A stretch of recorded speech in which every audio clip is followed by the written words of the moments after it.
And so I'd like to now move on to the music section.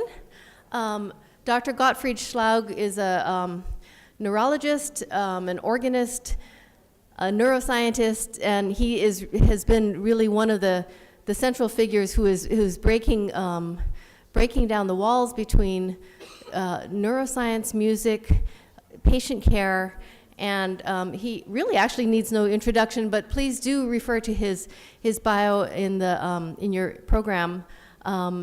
And so without further ado, I'd like to introduce Dr. Gottfried Schlaug.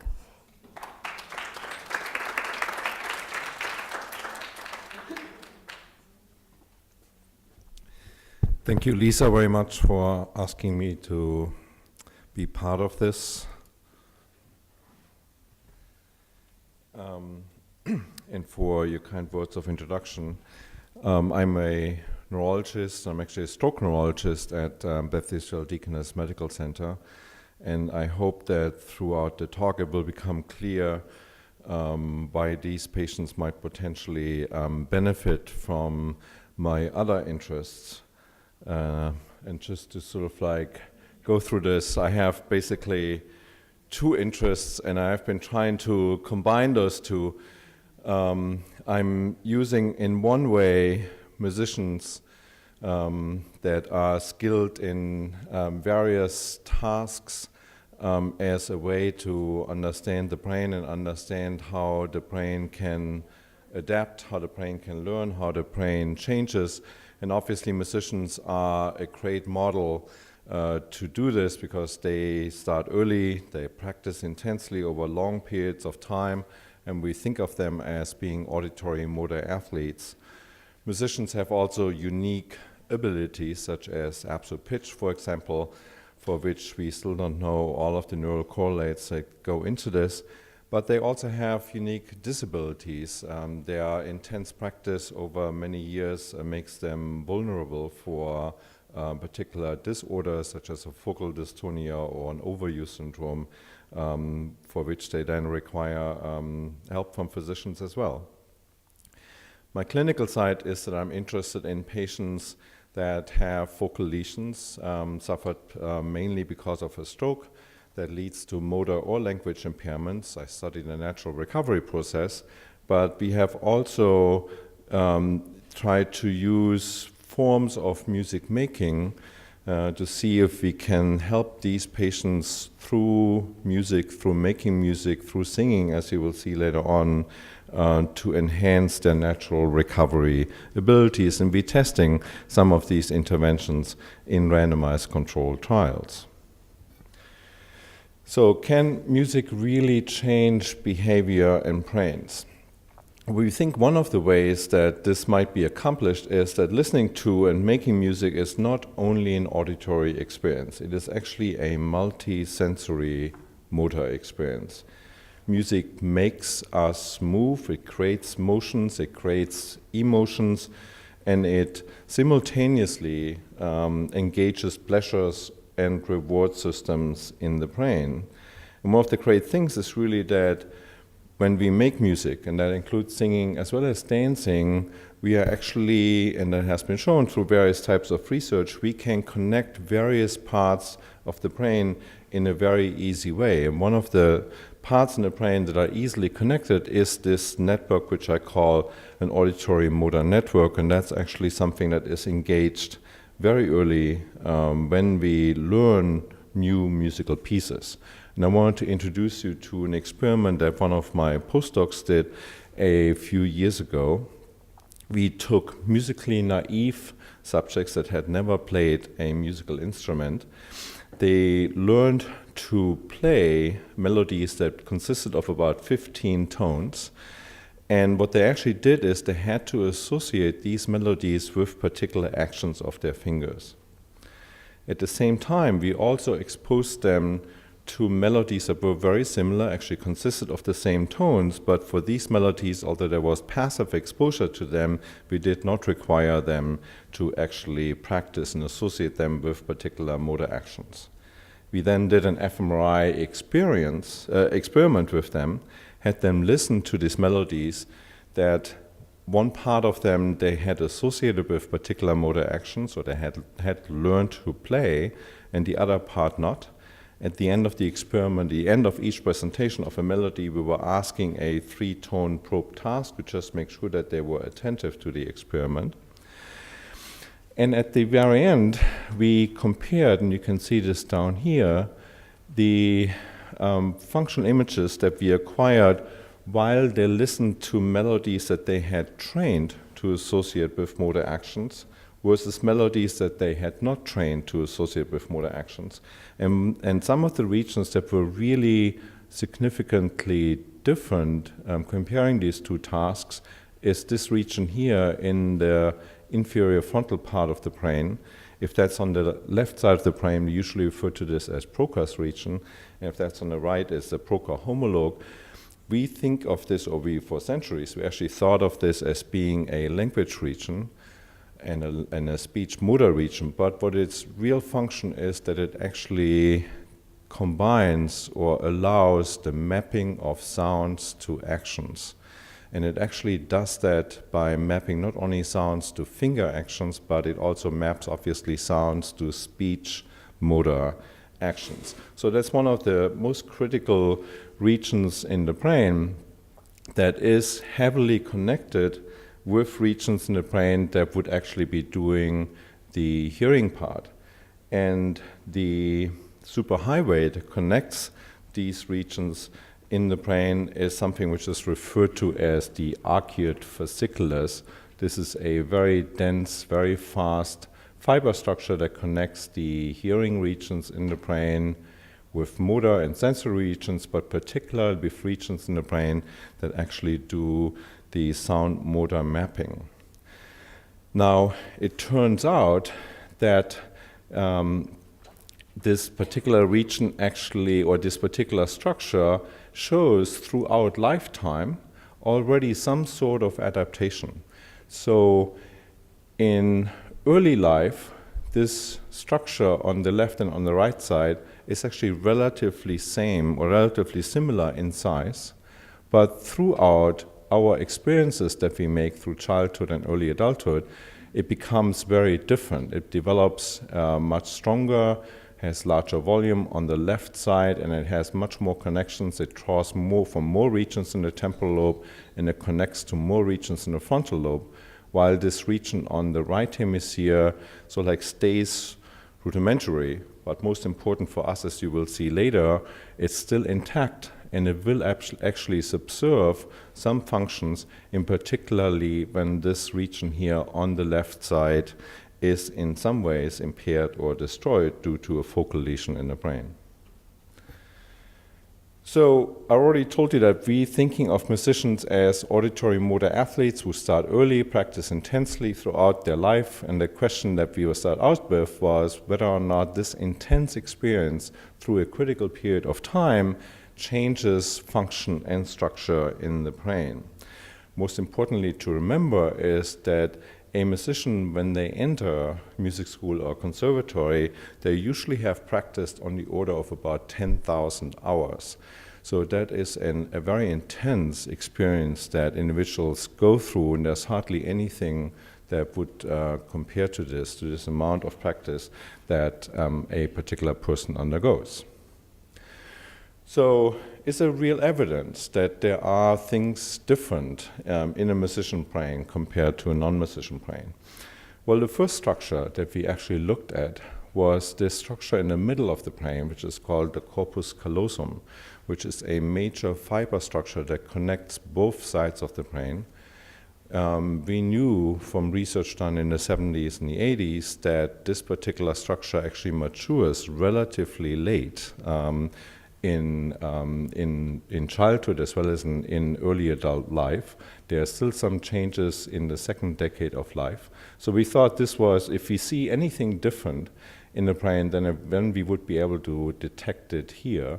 And indeed, if you can see, comparing this non-musician here to these two musicians, this structure actually does look different. And when we quantified this, it was mainly the anterior 2/3 or so of the corpus callosum that was about 5 to 6 or 5 to 7% difference in the mid-sagittal size when we compared musicians with non-musicians, and there was an age effect, so that those ones who started to practice earlier or practice more intensely actually had more differences than the ones who started later. Now, there are regions in the brain that we actually oversaw for many years in the beginning, and that had to do with that over the years there were more sophisticated ways to actually do 3D modeling and 3D reconstruction of the brain. And at one point, when we looked at the brain surface, we noticed that there were some differences here in this central region, which is actually the precentral gyrus, sort of like the hotspot for motor in the brain. And we realized that there are some differences in the size of this convolution here. And then we actually did a very elaborate analysis, having 5 radars that were blinded, mixing up the hemispheres, and comparing a group of keyboard players with a group of string players. And these two brains actually sort of like show what the main finding was, that keyboard players seem to have more of a bihemispheric elaborate region of this central or of this precentral gyrus, while string players had a more elaborate region here on the right hemisphere, controlling fine finger movements on the left hand, while the left hemisphere looked much more like we would typically find in non-musicians. And that, again, was statistically highly significant. Again, the analysis was done completely blind, and the people who did the analysis didn't really know if they were looking at musicians or non-musicians, keyboard players or string players, and they didn't know if they were looking at left hemisphere or right hemisphere. And then in another study, we looked at the distribution of gray matter, such as cortical the density of the cortex or the width of the cortex. We compared 3 different groups of male musicians with each other. We had a group that were completely non-musicians, although they were matched with regard to overall IQ. We had a group of musicians that were practicing on the order of half an hour to an hour maybe per day, but had otherwise a different profession than being a musician. And we had a group of professional musicians that practiced on the order of 2 to 3 hours per day on average. And then when we did a linear regression across these 3 groups, testing for where in the brain there would be a linear increase in gray matter signal, we detected that there was more gray matter in regions of the brain that had to do with the motor system, with sensory motor integration in the superior parietal lobe, but we also found effects in primary auditory cortex regions, in temporal lobe regions, in the cerebellum, as well as in sort of like these auditory motor or motor sound mapping regions in the inferior frontal part of the brain. And in some of those regions, there was a clear linear trend in the gray matter signal that we were detecting from non-musicians to amateur musicians to musicians to professional musicians. Now, these ones, the image that I showed you before, were keyboard players. Some of our interventions that I will show you later on has actually to do with singing. So we actually got a group of singers, of professional singers together as well, and looked for gray matter differences, comparing professional singers with occasional singers. And here you see the gray matter differences. When we compare these 2 groups, again, we see that there are effects in the motor region that would correspond to face and the oral motor part of the face or of the larynx-pharynx region, and as well as auditory motor feedback region. And in some of those regions, such as this region here, there was a correlation between years of practice and the gray matter signal differences that we were able to detect. And I told you before about this region that had to do with connecting the hearing regions in the brain, or the temporal lobe regions, and the frontal regions of the brain, the arcuate fasciculus. And it turns out that in these singers, the arcuate fasciculus was particularly pronounced on the right as well as on the left hemisphere. This would be an occasional singer. He is a professional singer. We also then got very interested in individuals that can't sing, or that can't sing in tune. I don't have enough time to actually really go in this, but there is a biological reason why people can't do that. So what is it that actually makes these brains different, and what could potentially change? Well, there has been a lot of early work that has demonstrated that if an animal undergoes intense stimulation for a long period of time, and here it was tested with somatosensory stimulation, then the representational area in the brain of this region that is stimulated actually increases. So there was evidence for at least functional plasticity in adult animals that was obtained in these experimental studies. It has also been shown that the connections or the spines in dendrites can change depending on the amount of experiences that you go through. So here, individuals that, or animals that were housed in a complex environment that gave them lots of opportunities for play or doing activities had a more complex spine dendritic structure than those ones that were housed in an environment where they didn't have these experiences. And we know that the dendritic tree, the connections between groups of neurons, also changes depending on whether or not animals are raised in a complex environment. And furthermore, we know that when we engage in activities for a long period of time, this might actually lead to neurogenesis. And here you see that these red cells are actually new neurons that have been found in the hippocampus formation in various types of experiments in various labs. And we also know that in adult brains, that when we make particular lesions in certain regions of the brain, we can potentially coax that brain to make new connections that would then reconnect the lesioned areas in some other ways with other regions of the brain. That has also been shown in animal models, and that's actually something that is important for some other aspects that you will hear later on. So there is evidence for functional and structural plasticity in the brain, and my explanation for showing some of the structural differences when we look at professional musicians and non-musicians is that the combination of all of these microstructural changes will actually lead to macrostructural differences that could be detectable with modern imaging techniques. Nevertheless, we did a longitudinal study in children to actually prove causally that long-term music training in young children would lead to structural and behavioral changes over time. And we really wanted to answer this question of whether or not intense practice would lead to brain plasticity in order to find more support for our nurture hypothesis. And obviously, the alternative to this would be that musicians, for whatever reason, have an atypical brain, and if they pick an instrument that would go with this atypical brain, then they might be more inclined to succeed, and that would be more support for a nature hypothesis.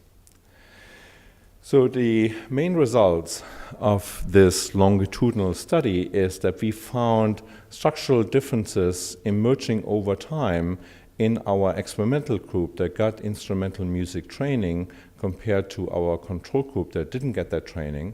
And these structural differences over time were seen in regions, for example, here in the corpus callosum, for which we already had strong hypotheses based on our cross-sectional comparisons of adult musicians and non-musicians. We also found functionally these kinds of effects that had been described in various cross-sectional studies. So here, one of our own study, in a cross-sectional study where we showed that with increased musical training, we find more left hemisphere lateralization in auditory discrimination studies. And then we showed in a longitudinal study with these children that over time we can actually find this left hemisphere lateralization as well.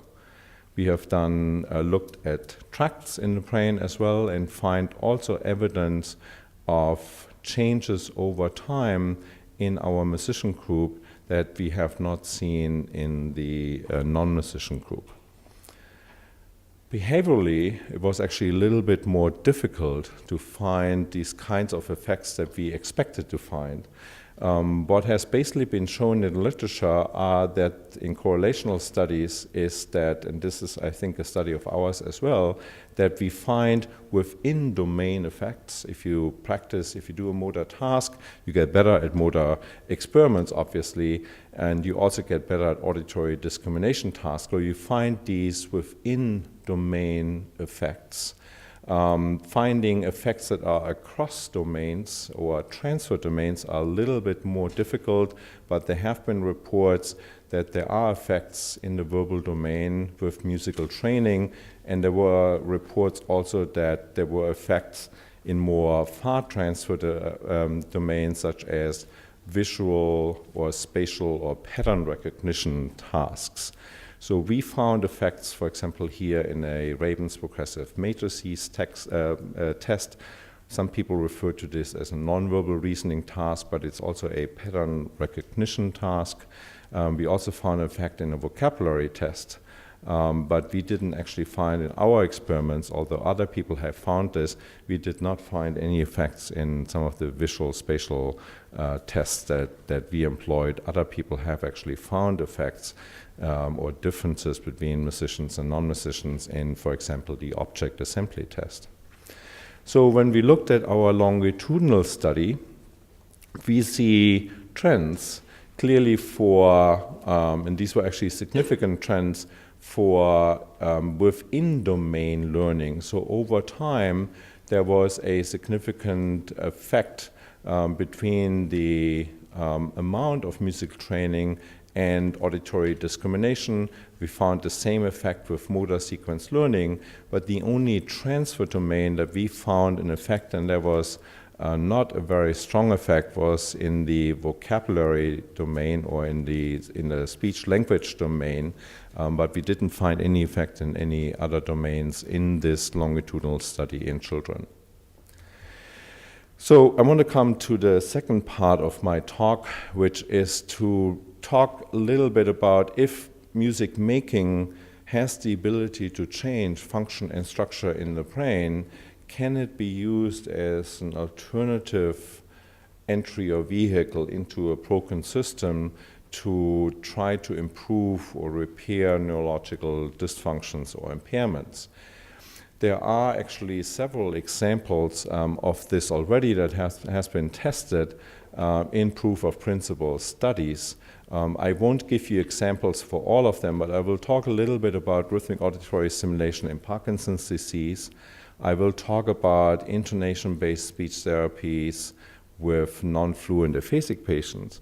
And I will talk about a new intervention that we have developed to look at a way of coaxing individuals in kids with nonverbal autism to develop communication skills. So those of us who see patients that have strokes have probably come across this clinical observation that there are patients who can't say words, but they can actually sing those words. So this is one of those patients here. It's a chronic patient with a large left hemisphere stroke, which is shown here. And this particular patient actually doesn't have an intact left arcuate fasciculus, so this patient cannot connect the hearing regions in the brain with the speaking or the auditory motor mapping regions on the left side of the brain. So this is how this patient sounds like.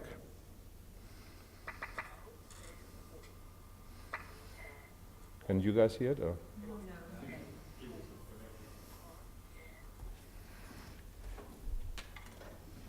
If you can hear it, maybe you can put the mic down towards your left. There it is. Oh, there it is. No, it has to be on this side.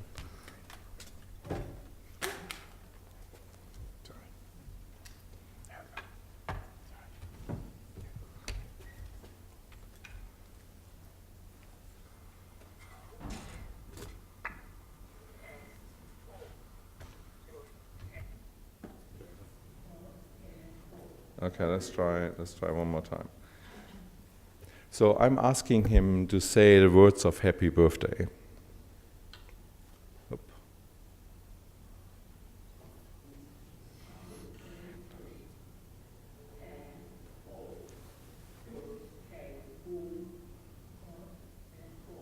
Happy birthday to you.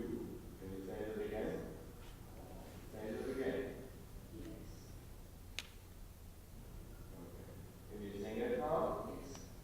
Happy birthday to you. Happy birthday to you.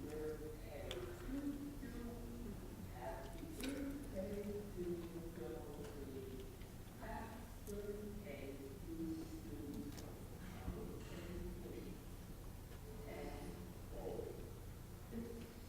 So most of the time when he talks, he has utterances that are not meaningful. So he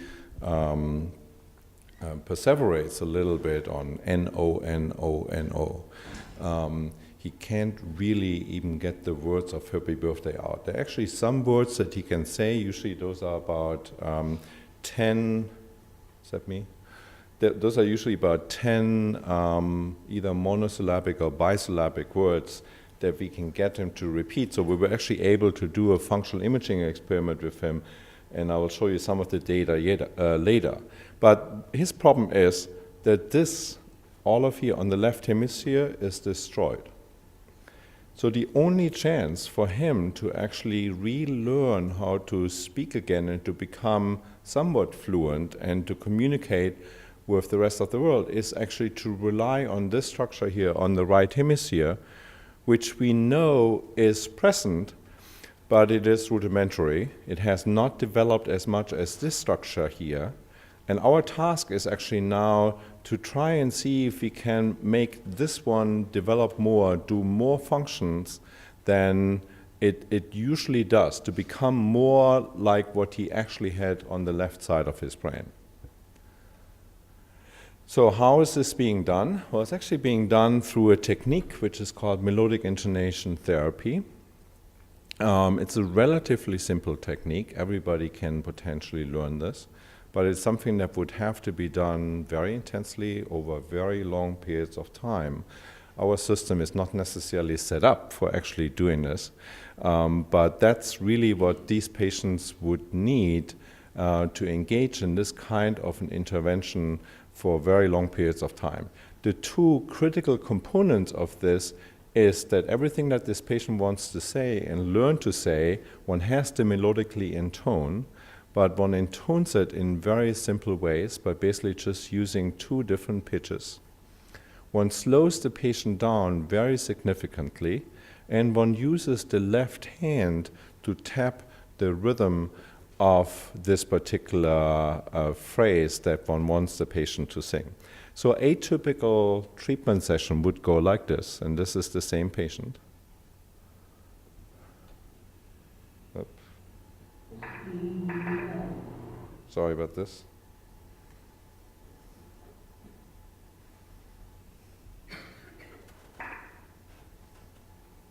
So a typical treatment session would go like this, and unfortunately I have only a very shortened version of this, but we will sing with this patient this particular phrase.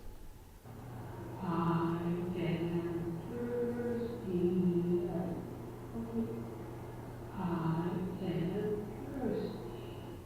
And then through repetition of this phrase, through singing with the therapist, at the end, the patient will actually be able to say that phrase in response to a question.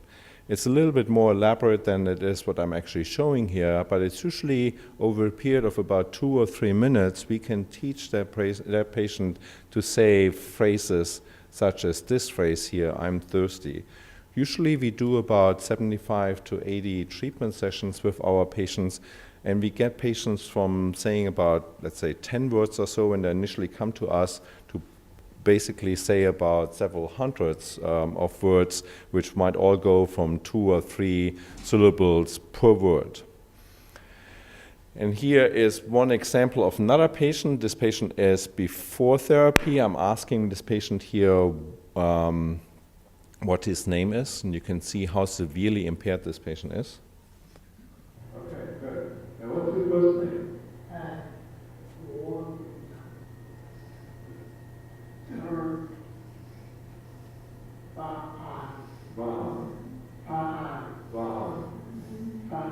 What's your last name?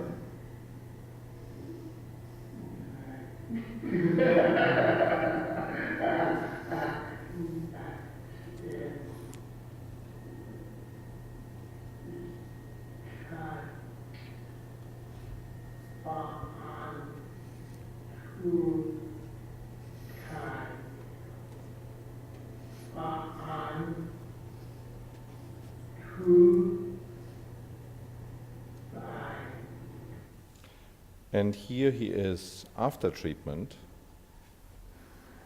My name is Bahan Chitra Korean.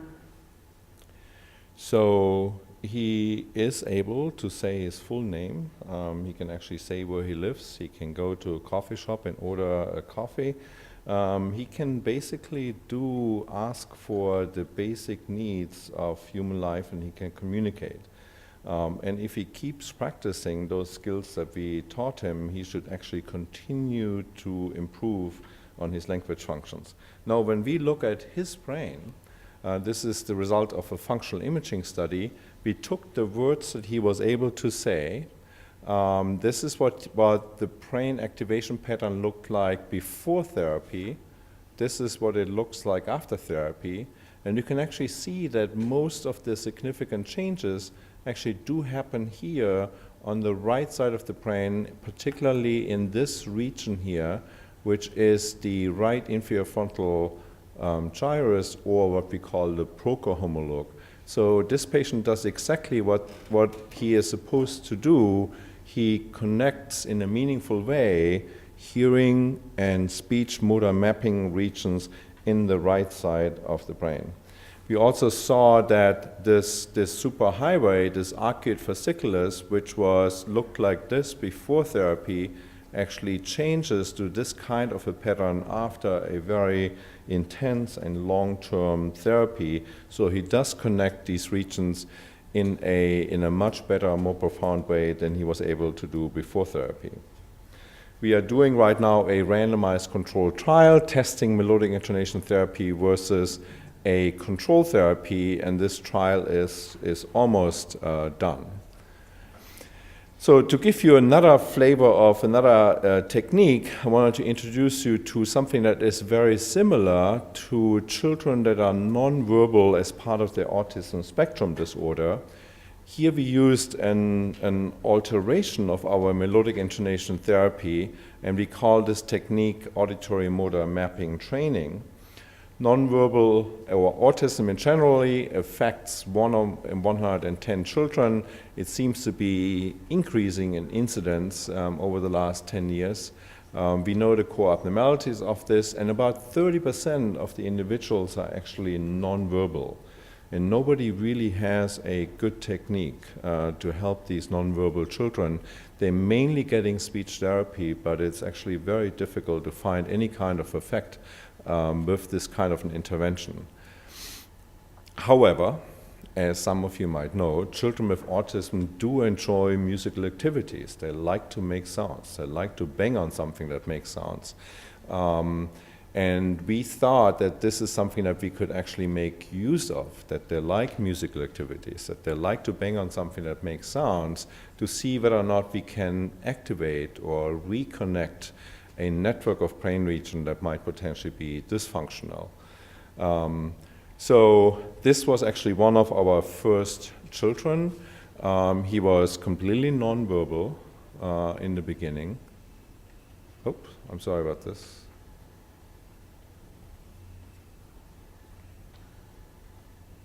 Sorry, something happened here. Something happened with the mapping of the media. Anyway, at this point, you're going to have to believe me that he had no sounds, that he could not say anything.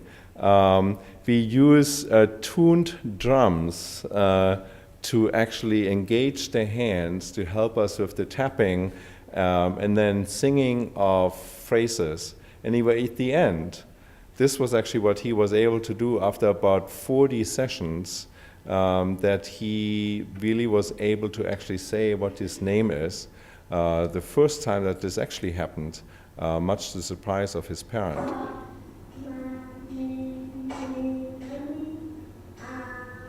Good job. So I hope that these ones work. What's that mean? Okay, good. So this is another child, also severely non-fluent. Here we're trying to teach this child to say more, please. This is before therapy, this is after therapy. What's this? Yeah. Flash. More, please. Now you sing it. That's what you have to use your mouth to make a sound. More. You do it. Please. And then here he is after therapy. More. Good. One more time. We ask for more. Oh, here's another phrase. We try to teach him to say hello.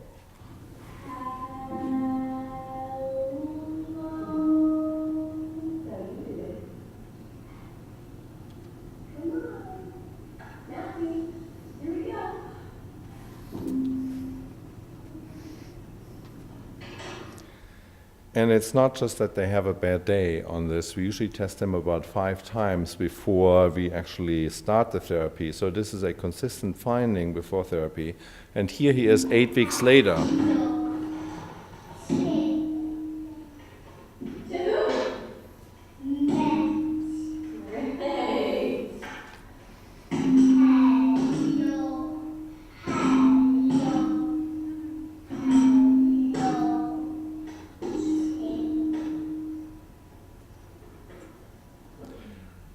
So there were therapy effects. At baseline, no variation really, and then over time there were significant changes in their ability to verbalize, to vocalize, to communicate. Let me just jump to the next part. We have a control therapy that we're actually testing right now that doesn't include these critical components of AMMT, to really make sure that the treatment is due to the melodic and the tapping of the tuned drums. And I just wanted to give you one flavor of another intervention that we're doing, which has to do with using forms of music making to improve dysfunctions that individuals with Parkinson's disease have. They have been found that singing, as well as providing music that has a particular beat, can actually improve both their speech motor abnormalities as well as their gait motor abnormalities. And I wanted to show you an example of this. Here's a patient that has a severe problem with speaking in a controlled manner. It's actually a particular disorder that Parkinson patients have, which is called palilalia. It sounds like a stuttering. So you will hear him first describing something, and you will hear this form of stuttering, and then you will hear him singing and you will see that this actually goes away. You folks live fairly close to town. Well, we had a little over, I'm not sure where this is. Oh, sure, okay, great. Oh, that's nice. Save some, yeah. Cool. Well, should we do a little bit of yeah, okay, good. All right, so it'll be we'll do the metronome, and then the intro part, and then I'll do some singing.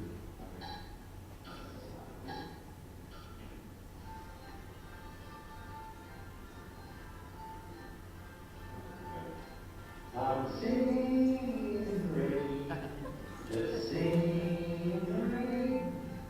What a glorious feeling, I'm happy again. All down the lane, with a happy refrain. I'm singing, just singing in the rain. Oh, that's cool. So, wait a minute, tenor? Is that the guy who always?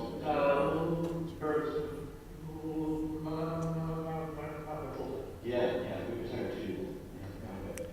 And let me give you one other experience with a patient that has a severe shuffling gait as part of his Parkinson's. This is the patient without any kind of rhythmic auditory stimulation. Oops, sorry.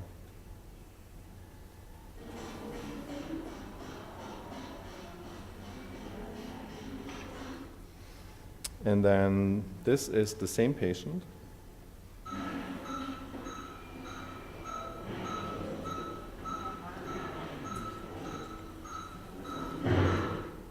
Of course, using just a metronome is not the most exciting thing to use.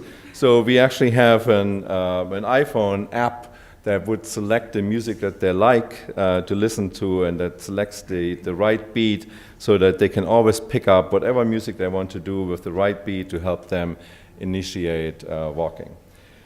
So I hope I could show you that listening to and making music is not only an auditory and motor experience, but a multisensory motor experience which can change brain function and structure.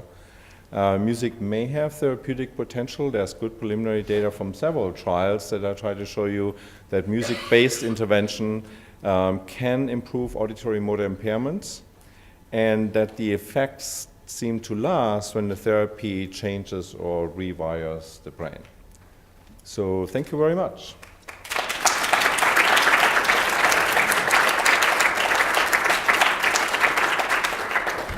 Oh, okay, sorry.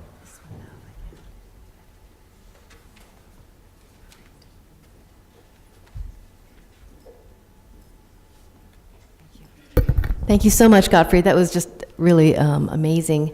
And while our quartet is coming up on stage, I just wanted to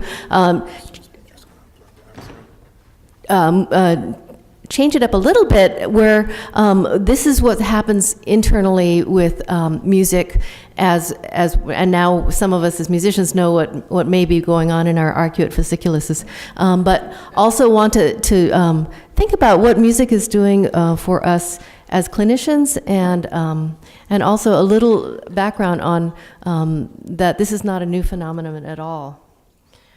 This is a piece of art by Samuel Bach, who is a Holocaust survivor and also very interested in music. But what is it that music does for us? Between music and medicine, there's a shared dedication to excellence, innovation, attention to detail, creativity, and empathy. And we might argue that all of the arts are doing this and informing us in medicine. And we are spending a lifetime seeking ways to seek beauty, to correct things to normal, and to elevate humanity. Our friend Yo-Yo Ma says faith, healing, and service are so much of what a musician should strive for. Just as the physician tries to heal the body, the musician tries to address the soul, and it goes both ways. I just wanted to introduce two gentlemen from Vienna who won the Best Beard in Vienna contest. One of them his work is probably indecipherable to some, and the other one, his work is probably indecipherable to others. One of them is Johannes Brahms, who was a very close friend of Theodor Billroth, the surgeon who, known for Billroth I and Billroth II gastric surgery, also did the first surgery for esophageal cancer, and he was professor of medicine in Vienna and invited his friend Brahms to come down to Vienna to write. And so Dr. Billroth was a musician, and many of Brahms's evenings were spent in the home of Dr. Billroth as they read through string quartets, piano quintets, and most of his music went through Billroth's sharp scrutiny. And in the end, Brahms actually dedicated the Opus 51 string quartets to Billroth, and who wrote to his friend who said, "I'm afraid these dedications will keep our names in memory longer than the best work we have done. For us, not very complimentary, but beautiful humanity, which with the right instinct considers art more immortal than science."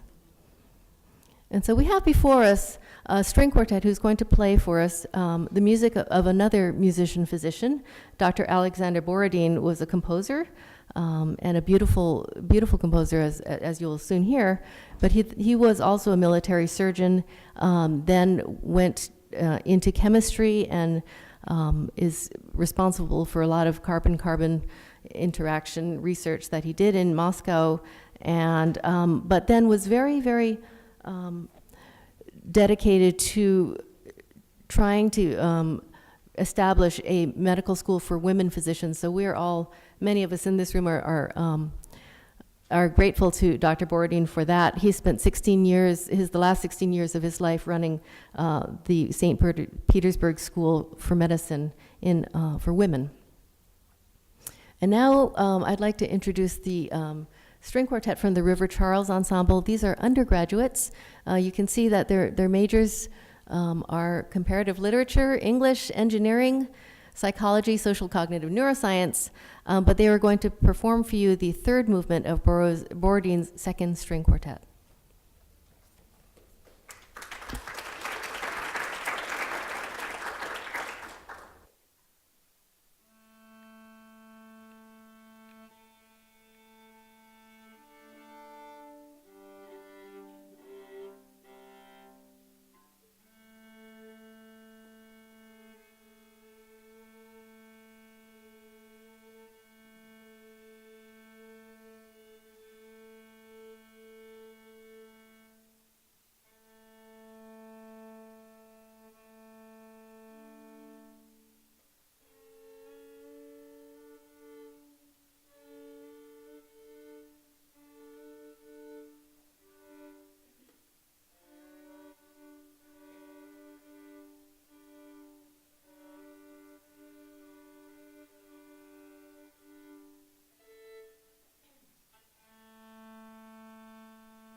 Thank you so much to that quartet. And I couldn't help but start thinking about the ensemble work that we were watching in the dramatic presentation and the ensemble that you see here. I mean, just the nonverbal listening and the give and take, the different voicing that is coming through. We have about 2 minutes or 3 minutes for just quick responses, and then we're going to move on to literature with some of our wonderful writing faculty. Does anybody have any comments?